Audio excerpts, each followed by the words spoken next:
দর্শক আপনারা দেখতে পাচ্ছেন বাংলাদেশের ঐতিহ্যবাহী দল মুসলিম লীগের পক্ষ থেকে আজকে এই ভারতের যে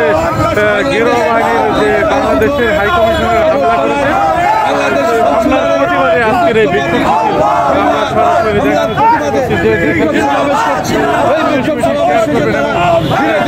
সরাসরি দেখানোর প্রেস ক্লাবের সামনে থেকে হাইকোর্টের দিকে যাচ্ছে আমরা দেখতে পাচ্ছি ধীরে ধীরে মিছিল আমরা দেখতে পাচ্ছি বাংলাদেশ মুসলিম লীগের হেভিওয়েট যেসব নেতৃবৃন্দ দর্শক আপনারা দেখতে পাচ্ছেন মুসলিম লীগের সমাবেশ শেষে কিন্তু তারা একটু বিক্ষোভ মিছিল সমাবেশে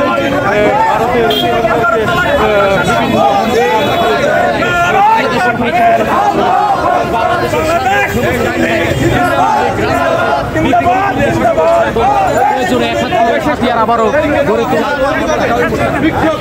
এই বিক্ষোভ জাতীয় প্রেস ক্লাবের সামনে থেকে তারা ধীরে ধীরে যাচ্ছে রাজপথের দিকে এগোচ্ছে আমরা দেখতে পাচ্ছি এরা বাংলাদেশ মুসলিম লীগ আয়োজিত প্রেস ক্লাবের সামনে একটি মানববন্ধন শেষে তারা মিছিলটি ধীরে ধীরে রাজধানী ঢাকার রাজপথ মিছিলে মিছিলে স্লোগানে প্রকম্পিত করছে আমরা দেখতে পাচ্ছি তারা ধীরে ধীরে এগোচ্ছে বাংলাদেশ মুসলিম লীগ আয়োজিত বাঙালিকে ঐক্যবদ্ধ থেকে এর প্রতিবাদ জানানোর আহ্বান জানাচ্ছেন বাংলাদেশ মুসলিম লীগের কেন্দ্রীয় নেতৃবৃন্দ।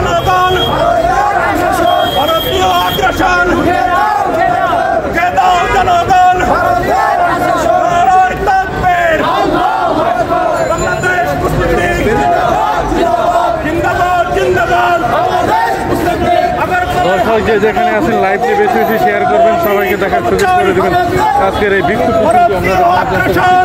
বাংলাদেশ মুসলিম লীগের সেই বিক্ষোভ মিছিল থেকে বাংলাদেশের পতাকা আগুন কেন